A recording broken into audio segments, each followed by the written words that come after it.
hello there. It's staring at me.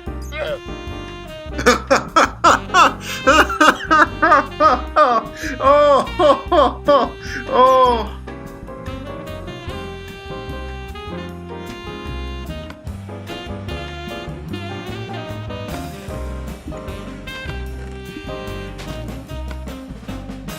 Make some chests.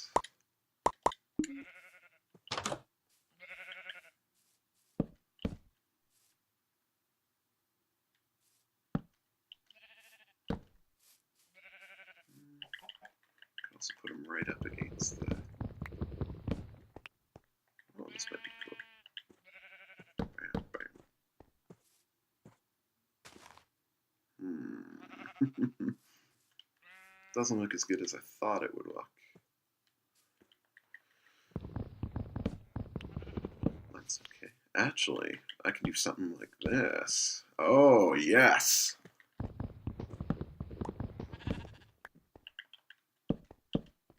Oh, and then I can take maybe some item frames once I can get those, put them up, and have different types of trees maybe that I grow in the, maybe we'll call it a tree farm.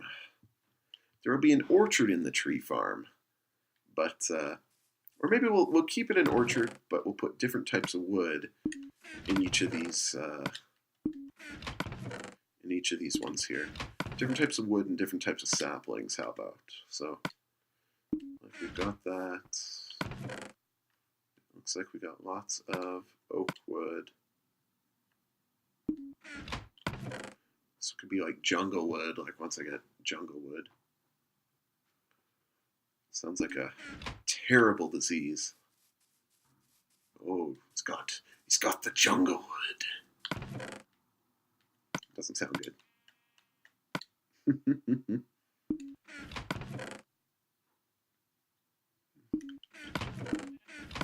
Put some dirt with the seeds, maybe. Keep some just to sort of level stuff out if I get really annoyed at something. But other than that, looking sharp, looking spiffy. That that looks really spiffy there. And I could even do like one more layer of chests up on top. I'll build another axe here really quick, or maybe I'll build a bunch of them and use that spare chest as sort of like a thing for tools, maybe? But you might be saying, Michael, Lemonland is full of tools already. And you'd be completely right in that assessment. We've already taken care of one of them. Anderson Cooper, the skeleton, is no longer with us. But, you know, we might come across some other very scary characters here. It's only a matter of time.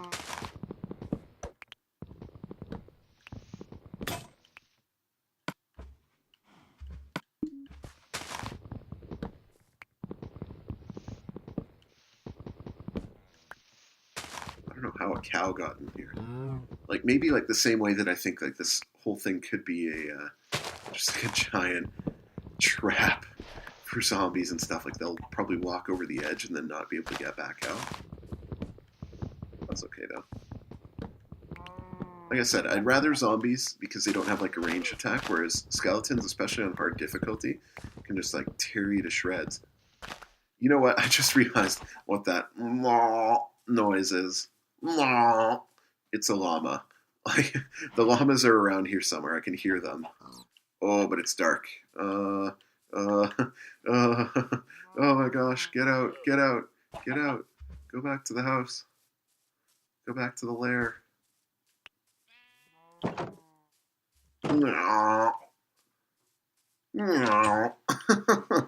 It's almost as annoying as the villager noise.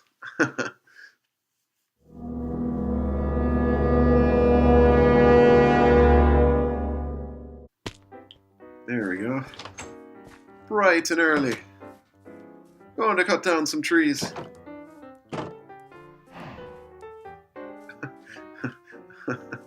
The cow wants to help.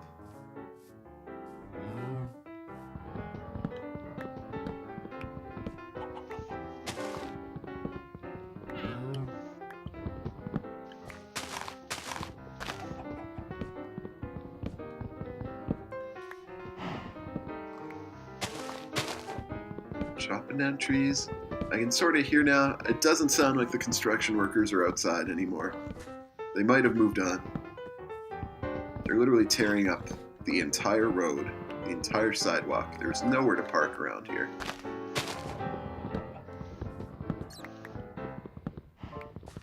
I was able to get one of the last parking spots, like anywhere near the house. Oh, hello there. It's staring at me.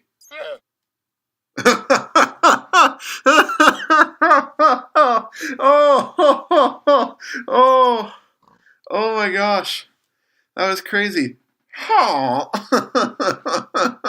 oh my gosh. We need to think of a name because we've now trapped this llama in here. Or is it an alpaca? I never was able to, no one could ever tell me the difference. Does one spit and one does not? I don't know.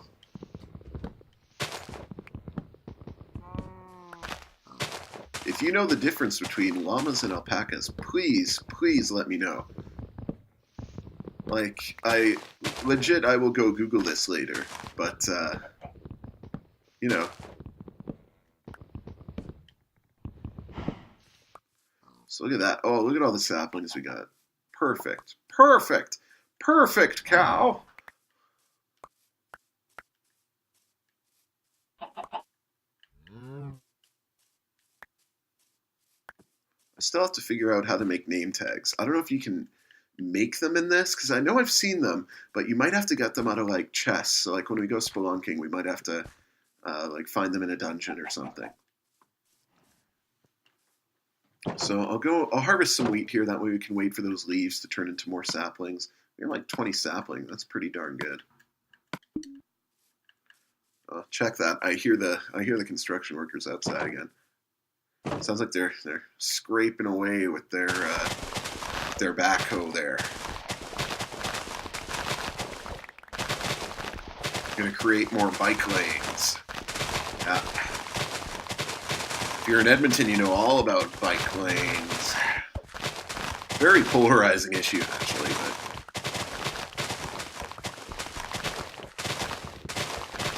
I don't know. I think if you're strategic about where you put bike lanes and the type of road that you put them on, like, perfect example would be, don't put a bike lane in a road that's a 2-lane road.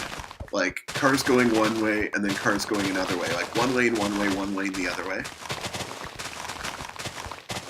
And there's only space for cars, like, obviously there's not, like, space to pass or anything on that sort of a road. But, like, if it's like an arterial roadway or something like where there's literally one lane going each direction, do not put a bike lane there. They went and they did that, and you can see there's this nice, beautiful bike lane built with a, oh, my inventory's full. It's all built up with this, this curb, and it's got like a curb to sort of protect the bike lane, which, hey, I'm all for. That's awesome. And, like, they'll shovel it in the winter and everything, so, like, you can even use it, like, I've seen parents using it, like, with strollers and stuff like that, especially during the winter if they're walking, just because, honestly, the bike lanes are taken better care of than the sidewalks. So, snow removal is a lot better through the bike lanes than it is through the sidewalks here. So, like, the city-owned sidewalks, I mean, or the ones that are managed by them. But well,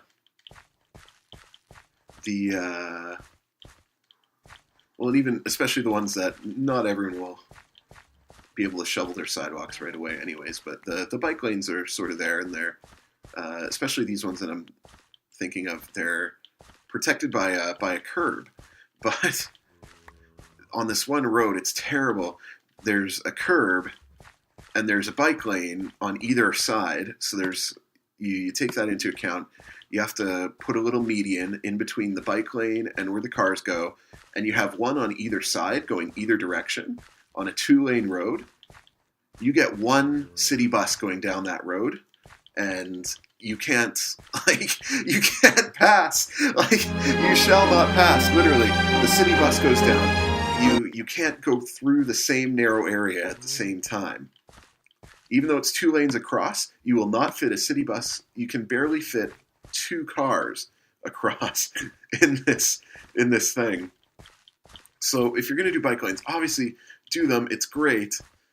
It's good to sort of get people to, like, just in general, not even just bikers, cyclists, but just anyone, like, who can use a bike lane like that. It's good for them. But like, if in areas like that, it's at the expense of people that are driving, and at the expense of also, like, traffic, like, especially in, like, such a fast growing city like Edmonton, the traffic is so bad at certain points during the day.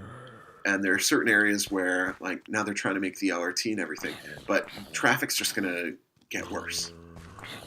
There's areas like 111th Street, especially, where I think it's 111th, right by the Royal Alex Hospital, where as a pedestrian you can wait up to 20 minutes or something to cross if you're trying to get to a certain spot. And same goes for cars too, just because the way that the LRT, the new line, was designed, somehow the timing or something doesn't allow for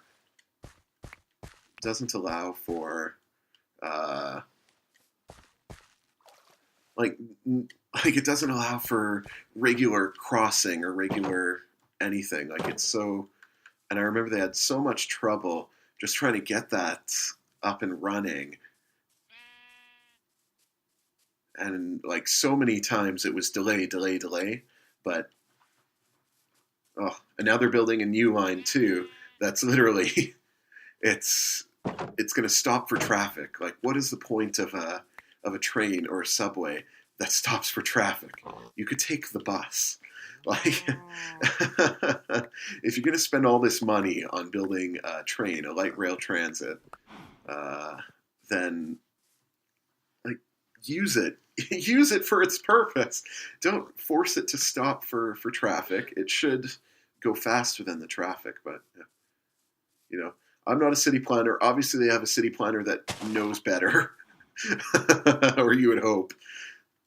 But who knows?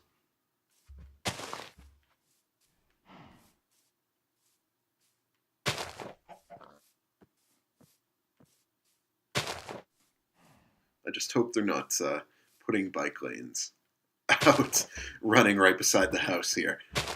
Oh, because that would... There's the traffic and the way that it behaves already on this road. And it's not like a very busy road. But, like, if you're going to put a bike lane here, you have to do it intelligently. You can't just do it just to have a bike lane. Like, you gotta do it properly.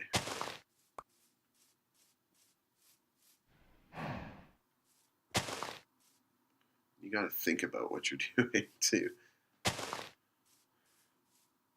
I'll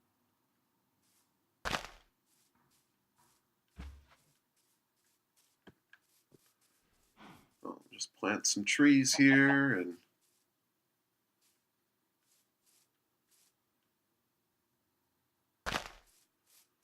it doesn't have to be at regular intervals either.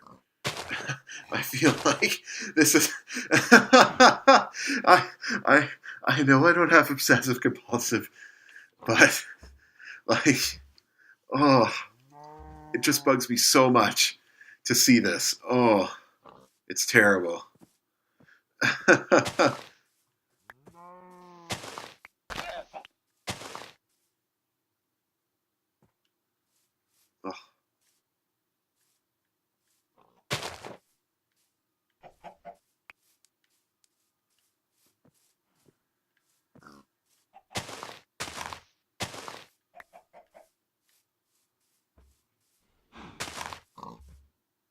Move.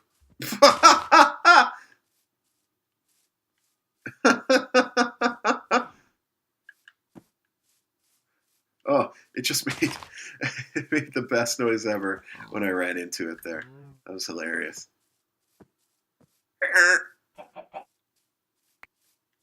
There's all manner of wildlife being trapped in the pen there. I suppose it's no longer wildlife if it's trapped in a pen.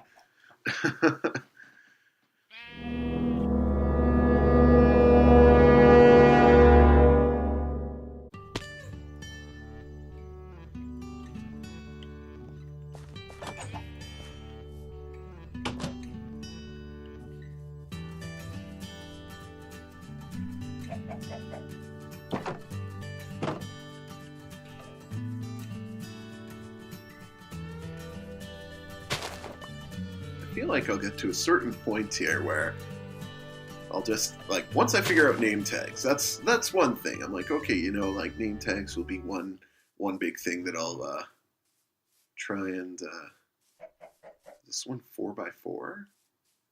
It's a big tree. We'll see.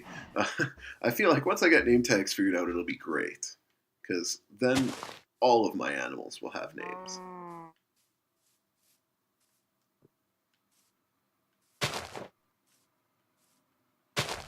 But the thing is it's like, you tell...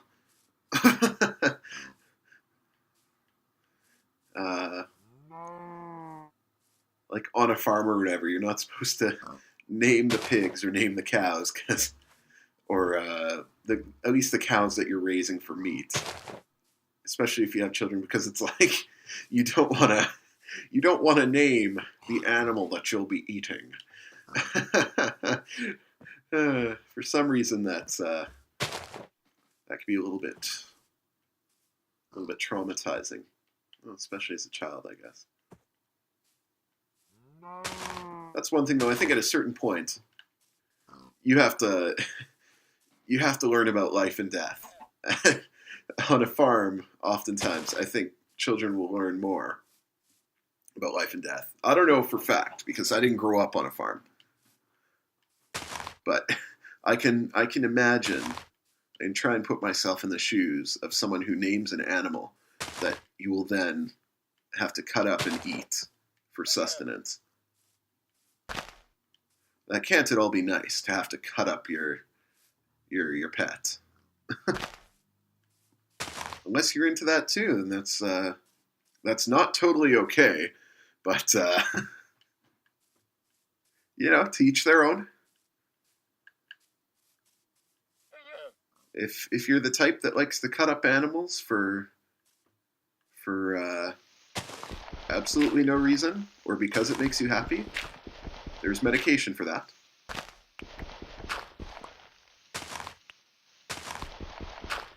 Just doing this so that I can fit a few more trees in the orchard here. Might look a little cooler too. Let's see here. Yeah, not bad, not bad. One right here. Yeah. Take a little bit more distance. Beautiful, beautiful.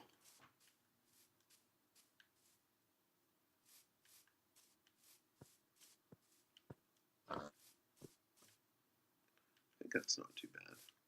I'll put up some torches again. Just because I took some down when I took down the walls there. That's right, I'm in the business of taking down walls. Pretty soon, though, we'll be in the business of building walls. I think that was one of our... that's one of my personal victory conditions here. If I can build a massive border wall, we have to find a people that we want to border ourselves off from. I don't know. Maybe those guys over there. You know, like they try and they take advantage of us. They try and take our farming jobs. Look at this. And they're farming over there. And, you know, they haven't tried to jump and invade our area yet. But as our area expands, they might try and come over here. So we gotta protect our own. That's right, Mr. Sheep. Protect your own. I know, that's good that you agree. We gotta build the wall. Get to work. Okay then. I'll check on your progress later. Now I'll eat some bread.